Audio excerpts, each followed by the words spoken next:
ناظرین کرام آپ کو خوش آمدید کہہ رہے ہیں، اور جو ہمارے ناظرین جانتے ہیں کہ میں نے وقفے پہ جانے سے پہلے کیا تعارف کروایا تھا، وہ یقیناً ٹیلی ویژن اسکرین کے سامنے بیٹھ گئے ہوں گے اور وہ جاننا چاہ رہے ہوں گے مزید ہجامے کے بارے میں، ہجامے کے بارے میں یا کپنگ تھراپی کے بارے میں۔ ویسے اگر آپ جاننا چاہتے ہیں تو آپ کپنگ تھراپی لکھ کر CUPPING لکھ کر آپ جو ہے وہ نیٹ پر بھی سرچ کر سکتے ہیں، وہاں آپ کو کپنگ تھراپی کے بارے میں بہت کچھ پتہ چل جائے گا۔ کپنگ تھراپی ہے کیا، یہ آپ کو ہم مختصراً ایک دفعہ پھر بتائیں گے ڈاکٹر صاحب سے پوچھ کے۔ ڈاکٹر صاحب ہمارے ساتھ موجود ہیں، تعارف میں نے آپ سے کروا دیا تھا۔ ڈاکٹر صاحب ڈاکٹر آصف احمد ہمارے ساتھ موجود ہیں، پہلے تو آپ کی جانب سے ہم سلام پیش کریں گے۔ السلام علیکم ڈاکٹر صاحب۔ وعلیکم السلام۔ الحمدللہ۔ میں ایک بات جو ہر دفعہ ڈاکٹر صاحب بتانا چاہتا ہوں اپنے ناظرین کو، وہ پھر میں دہرا دوں کہ ڈاکٹر صاحب نے MBBS کیا ہے، اور MBBS کرنے کے بعد ڈاکٹر صاحب نے فارماکولوجی میں PhD کیا۔ تو ڈاکٹر صاحب کوئی عطائی نہیں ہے، ڈاکٹر صاحب آج کی جدید میڈیکل سائنس سے واقف ہیں، اور بہت سے لوگوں کے ذہنوں میں اس طرح کے خیالات آتے ہیں نا کہ شاید کوئی عطائی کوئی نیا طریقہ کار لے کر سامنے آ جائے اور آنے کے بعد بات کرے، ایسا نہیں ہے کیا کپنگ تھراپی؟ ہم ہر پروگرام کے آغاز میں ڈاکٹر صاحب سے مختصراً جان لیتے ہیں، تو ڈاکٹر صاحب مختصراً ہمارے ناظرین کو طریقہ کار بتا دیجئے کپنگ تھراپی کا، یہ سنت طریقہ ہے اور اس کا طریقہ کار کیا، یہ فرما دیجئے۔ جی، بسم اللہ الرحمن الرحیم، السلام علیکم۔ جیسا کہ آپ نے تمہید میں یہ بتا ہی دیا کہ یہ اسلامی علاج ہے، سنت علاج ہے، تو یہ رسول اللہ صلی اللہ علیہ وسلم سے براہ راست منسوب علاج ہے۔ نبی پاک صلی اللہ علیہ وسلم نے اس طریقے کو خود اختیار کیا اور بے پناہ اس کی فضیلت کا بیان فرمایا۔ اس میں اللہ تعالیٰ نے میرے نزدیک جملہ امراض کے لیے شفا رکھی ہے، اور یہ ہمارے زندگی کے چھوٹے سے تجربے میں بھی یہ بات ثابت ہوئی ہے۔ اور ہوتا کیسے ہے، یہ ہمارے ناظرین کا اکثر سوال ہوتا ہے اور لوگ ہم سے پوچھتے ہیں۔ اصل میں ہر بیماری ایک کچرا نما چیز ہے، ایک ٹاکسن ہے، گاربیج ہے جو ہمارے کسی آرگن میں جمع ہو گیا ہے، اور وہ آرگن کام کرنے کی اہلیت کھو بیٹھا ہے، مکمل طور پہ یا عارضی طور پہ یا قلیل تو جزوی طور پہ۔ ہم as a modern practitioners, as a scientific followers, ہم دوا دیتے ہیں تاکہ وہ آرگن صحیح طرح کام کریں۔ اس میں بعض دفعہ ہمیں کامیابی ملتی ہے، بعض دفعہ ہمیں کامیابی نہیں ملتی۔ اب اگر یہ میڈیسن بھی کمپاؤنڈ ہوتی ہے، بالکل ایگزیکٹلی۔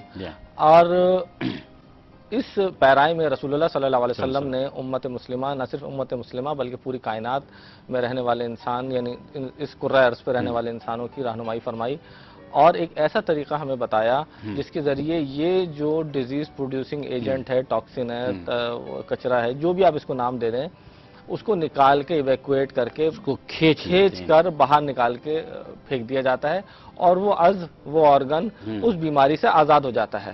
جب وہ انہیبیشن، وہ ٹاکسن، وہ سب چیزیں نکل گئیں تو وہ آرگن اپنا کام کرے گا قدرتی طور پہ، اور وہ چیزیں ریپیئر ہو جائیں گی۔ وہ آپ ایک کپ لگا دیتے ہیں، کپ جو ہے وہاں سے وہ تمام جو گاربیج ہے، وہ کچرا ہے، جو خرابی ہے، جو زہر ہے، اس کو کھینچ لیتا ہے، اور آپ اس کو بہت معمولی پنوں کے ذریعے اس کو باہر نکال لیتے ہیں۔ ناظرین کرام، اس کے لیے ایک مثال بھی ہم نے آپ کی خدمت پیش کی تھی ایک دفعہ، کہ اگر سانپ کسی شخص کو کاٹ لیتا ہے تو اگر سانپ نے یہاں کاٹ لیا ہے تو وہ زہر پوری باڈی میں پھیل سکتا ہے اور انسان کچھ دیر کے بعد مر جاتا ہے۔ لیکن اگر آپ ٹونیکیٹ باندھ دیں دونوں طرف، آلہ بندش کوئی کپڑا باندھ دیں دونوں اطراف، اور اس کے بعد وہ حصہ جہاں پر سانپ نے کاٹا اس کا زہر موجود ہے، اس کو چھوٹا سا کٹ لگا کے باہر نکالیں تو انسان بچ جاتا ہے، زہر باہر نکل جاتا ہے۔ تو بس ایسے ہی سمجھ لیجیے کہ ہر بیماری کو کھینچ کے باہر نکال لیا جاتا ہے۔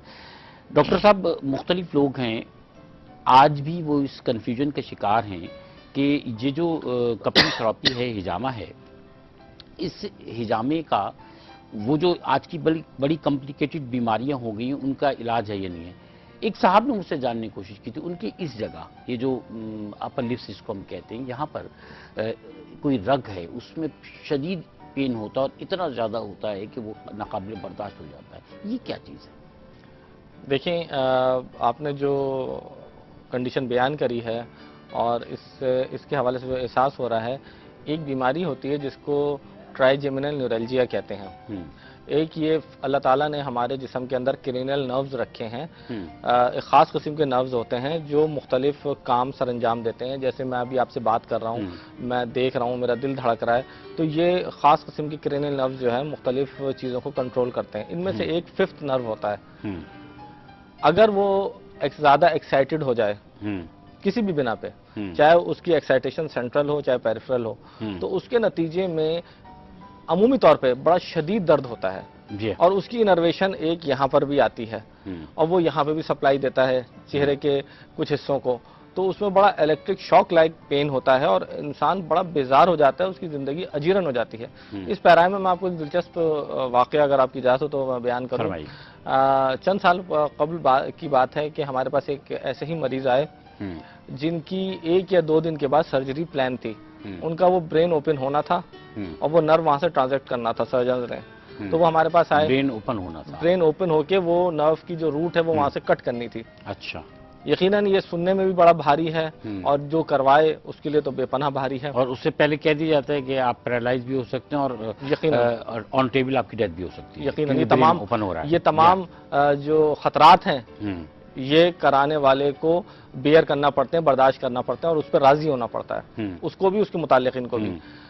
تو جب وہ ہمارے پاس تشریف لائے تو ہی واز ریئل ایگنی، بہت شدید ان کو پین تھا، اور وہ کپنگ تھراپی کا سن کے آئے تھے۔ ہم نے ان کو ایک بریفنگ دی، اس کے بعد وہ تھوڑے سے ڈبل مائنڈڈ تھے کہ کرائیں نہیں کرائیں، تو میں نے انہیں مشورہ دیا، دیکھیے سرجری کا راستہ تو کھلا ہی ہوا ہے، آپ کی پوسٹنگ تو سرجری پہ ہو ہی چکی ہے، آپ کا نام تو لکھا جا چکا ہے، آپ ایک ٹرائل کیوں نہیں کر لیتے اس کا، اور دیکھیں اگر فضل آتا ہے تو اسے آگے کنٹینیو کر دیجیے گا، نہیں تو آپ سرجری کرا لیجیے گا۔ بہرحال بفضل تعالیٰ ان کے ذہن میں یہ بات بیٹھ گئی، انہوں نے اس علاج کا آغاز کرایا، اور آج میں آپ کو یہ بتا رہا ہوں کہ وہ الحمدللہ بھلے چنگے ہیں، کوئی آپریشن دفعہ آپ نے ان کو؟ قریباً وہ ہمارے پاس کوئی 10 سے 12 دفعہ آئے ہوں گے۔ پہلی دفعہ سے ریلیف ملنا شروع ہو گیا تھا ان کو۔ اچھا، 10 سے 12 دفعہ میں بالکل الحمدللہ اللہ تعالیٰ کا احسان، وہ سارا پرابلم ختم ہو گیا، کوئی سرجری برین اوپن نہیں کرا، سرجری کی کسی، ان کے سر کا بال بھی الحمدللہ نہیں، مطلب سرجن نے کاٹا۔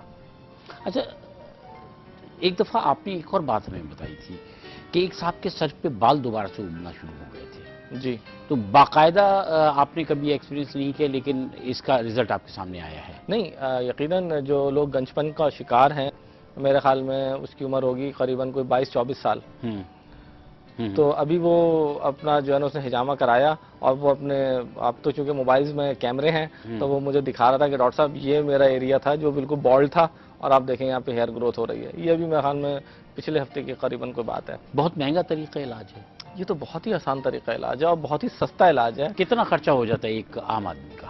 میں سمجھتا ہوں کہ حجامے کے ذریعے جو ہمارا ادارہ ہے جہاں پہ ہم یہ کام کر رہے ہیں، کوئی اگر وہاں آئے اور یہ کرائے، میں سمجھتا ہوں بمشکل تمام اس کے چند ہزار بھی نہیں خرچ ہوں گے۔ اچھا، بمشکل تمام چند ہزار سے مراد 5,000 سے کم بتا رہے ہیں آپ؟ 3,000 سے کم، بڑے سے بڑے کام کے لیے؟ اور کیا، مطلب جہاں پر لاکھوں کا بل بن رہا ہے ہاسپٹلز میں جانے کے بعد بعض آپریشنز کے لیے، وہ آپ کہہ رہے ہیں کہ 3,000 سے بھی کم میں ہو جاتا ہے۔ بالکل۔ ناظرین کرام، اکثر ایسا ہوتا ہے ہمارے ساتھ کہ ہمارے یہاں جو رائج طریقہ کار ہے، جو سسٹم آف میڈیسن ہے یا طریقہ علاج جس کو ہم کہتے ہیں، ان کا یہ ہوتا ہے کہ اس میں ایلوپیتھک میں خاص کر بعض پیشنٹس اس حد تک پہنچ جاتے ہیں کہ ڈاکٹر جو ہیں ان کے لیے جواب دے دیتے ہیں، یا پھر ان کے آپریشن کے لیے یا ان کے ٹریٹمنٹ کے لیے ایسی شرائط رکھ دیتے ہیں جس کا بھی تذکرہ بھی ہم نے کیا کہ یا تو پیرالائز ہو جائیں گے یا پھر آن ٹیبل ان کی ڈیتھ ہو جائے گی، آپ لکھ کر دے دیجئے، کر لیجئے، دیکھ لیتے ہیں اس کو وغیرہ۔ تو پھر ہمارے یہاں لوگ روحانی علاج کی طرف جاتے ہیں۔ راستہ تو انسان تلاش کرتا ہے نا، اور راستہ جب تلاش کرتا ہے تو روحانیت ہی ہے جس کی طرف انسان رجوع کرتا ہے، روحانی علاج کی طرف جاتے ہیں اور دعا کی طرف چلے جاتے ہیں۔ جب روحانی علاج کی طرف جاتے ہیں تو پھر بہت سے لوگ ان کو بے وقوف بھی بناتے ہیں، ان سے پیسہ بھی لیتے ہیں، ان کا ٹائم بھی ضائع ہوتا ہے، اور وہ شخص جو ہے وہ جانبر بھی نہیں ہو پاتا۔